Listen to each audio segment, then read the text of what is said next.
তীব্র তাপদাহে ঠান্ডা পানি, ঠান্ডা জুস আর কি খেতে ইচ্ছে করে বলেন তো? একটু ঠান্ডা ডেজার্ট হলে কিন্তু মন্দ হয় না। তো আজকে আমি আপনাদেরকে গরমে ঠান্ডা, ঠান্ডা একটা ডেজার্ট আইটেম বানিয়ে দেখাচ্ছি। তো ১ম এই আমি যে ডেজার্টটা আজকে বানাবো তার জন্য লাগবে চায়না গ্রাস। চায়না গ্রাসটা সুপার শপে অ্যাভেলেবল পাওয়া যায়। তো আমি ওখান থেকে এই ব্র্যান্ডের চায়না গ্রাসটা এনেছিলাম। তবে এই ব্র্যান্ডটা আমার অতটা পছন্দ নয়। তারপরেও আর কোনো ব্র্যান্ড পাইনি বলে আমি এটাকে নিয়ে এসেছি। তো আমি এখানে যে প্যাকেটটা নিয়েছিলাম সেখানে ১০ গ্রাম পরিমাণে ছিল। তা আমি এখানে ৬ প্যাকেট চায়না গ্রাস নিয়েছি এবং দিয়ে দিচ্ছি পরিমাণ মতো পানি। দিয়ে এই মিল্ক প্যানে নিয়ে আমি এটা পানিটা গরম হওয়া পর্যন্ত অপেক্ষা করব এবং পানিটা যখন গরম হয়ে যাবে তখন এটাকে একটা ঢাকনা দিয়ে আমি রেস্টে রেখে দিব। তাহলে হবে কি, চায়না গ্রাসটা একটু প্লাস্টিকের মতো, এটাকে গরম পানিতে ভিজিয়ে রাখলে এটা একটু সফট হয়, তাড়াতাড়ি গলে যায়। তো এই পর্যায়ে আমি এটাকে ঢাকনা দিয়ে রেখে দিচ্ছি। এখন পরবর্তী স্টেপে চলে যাচ্ছি। পরবর্তীতে যে কাজটা আমাকে করতে হবে সেটা হচ্ছে ডাবের শাঁস। নিশ্চয়ই আপনারা বুঝে ফেলেছেন আমি আজকে কোন ডেজার্টটা বানাতে চাচ্ছি। আসসালামু আলাইকুম সবাইকে। সবাই কেমন আছেন? আশা করছি ভালো আছেন। চলুন এই গরমে ঠান্ডা, ঠান্ডা ডাবের পুডিংয়ের রেসিপি শেয়ার করা যাক। একটু ডিফারেন্ট ওয়েতে বানাবো। আপনারা দেখলেই বুঝতে পারবেন। তো ১ম এই আমি আজকে ডাবের পুডিং বানানোর জন্য ৮ টা ডাব নিয়েছিলাম। তো ৮ টা ডাবে ৪ টা ছিল পানিওয়ালা আর ৪ টা ছিল একটু শাঁসওয়ালা। তো আ ডাবের শাঁসটা আর একটু নরম থাকলে এটা খেতে ভালো লাগে। কিন্তু কিছু করার নাই। আজকে আমার ভাগ্যে এরকম ডাবই ছিল। তো আমি ডাবের যে শাঁসটা ছিল সেটাকে আমি স্লাইস করে কেটে আমি একটা বক্সে করে এয়ারটাইট কন্টেনারে করে আমি এটা রেফ্রিজারেটরে রেখেছি। এখন আমি বড় একটা সসপ্যানে নিয়ে নিয়েছি ৮ টা ডাবের যে পানিটা ছিল সেটা নিয়ে আমি ওটা আগেই একটা ছাঁকনিতে করে ছেঁকে নিয়েছিলাম। নিয়ে তার মধ্যে এখন ভিজিয়ে রাখা যে চায়না গ্রাসটা ছিল সেটা দিয়ে দিয়েছি।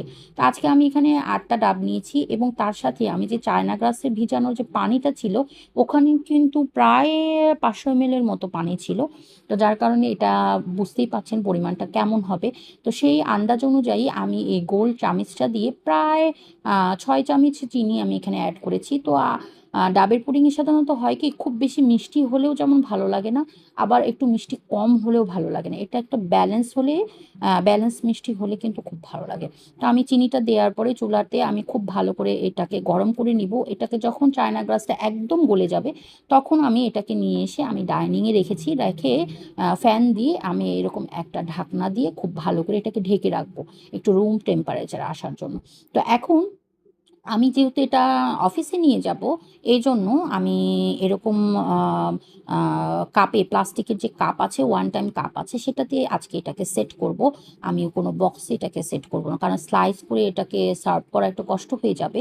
বাসায় হলে ইজি হয়। কিন্তু বাইরে ওয়ান টাইম কাপ বা বাটিতে সেট করতে পারলে সবচেয়ে ভালো। তো আমি এই চামিচটা দিয়েই যেহেতু ওয়ান টাইম কাপটাকে আমি এমনিতে দাঁড় করে রাখলে এটা থাকে না, এটা খুব হালকা বাতাসে উড়ে যায়। এজন্য যে বক্সে করে আমি এটাকে নিয়ে যাব, সেই বক্সের ভেতরেই আমি কাপটাকে সেট করে আমি চামিচটা দিয়ে ধীরে, ধীরে এটাকে দিয়ে দিচ্ছি।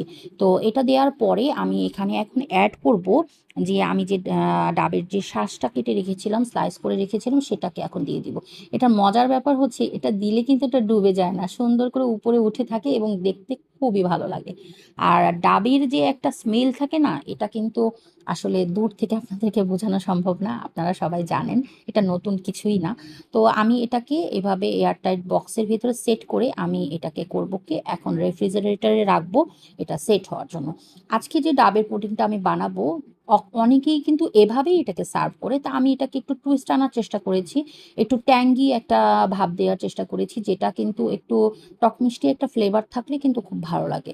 তো আমি ওই ফ্লেভারটা দেওয়ার জন্য আমি এখানে জেলাটিন নিয়ে নিয়েছি।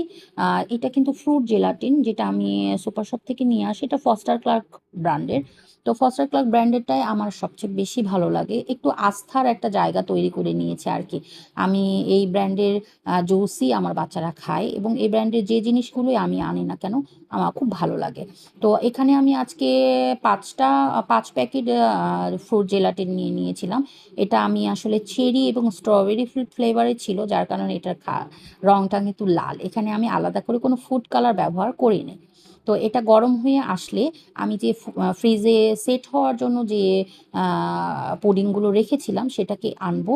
কারণ ওটা একটু সেট না হয়ে গেলে আমি যখন এটা কে উপরে অ্যাড করব তখন এটা কিন্তু মিক্স হয়ে কালারটা এমন হবে দেখতে ভালো লাগবে না। এই জন্যই আমি ওটাকে সেট করার জন্য ফ্রিজে রেখেছিলাম।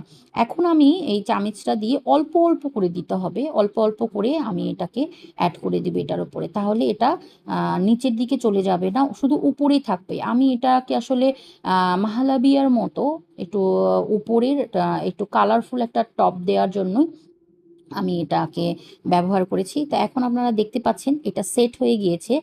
ফ্রিজে আমি রেখেছিলাম, সেট হয়ে গিয়েছে। এটা দেখেন জেলোটা উপর থেকে কেমন লাগছে, ফ্রুট জেলোটা। এটা একটু ট্যাঙ্গি একটা ফ্লেভার আছে। আর নিচে থেকে আপনি দেখতে পাচ্ছেন সম্পূর্ণ সাদা ডাবের পুডিং। আর শ্বাসটা কিন্তু চমৎকার লাগছে। তা আমি আপনাদেরকে ভেঙে দেখাই, এটাকে খেয়ে দেখাচ্ছি এটার টেক্সচারটা কেমন হয়েছে। তো ডাবের শ্বাসটা যদি আরেকটু নরম থাকে এটা আসলে আরও স্মুথ লাগে। যেহেতু ডাবের শ্বাসটা একটু শক্ত, শক্ত হয়ে গিয়েছিল, এইজন্য টেক্সচারটা এরকম লাগছে। আসলে আমার করার কিছুই ছিল না।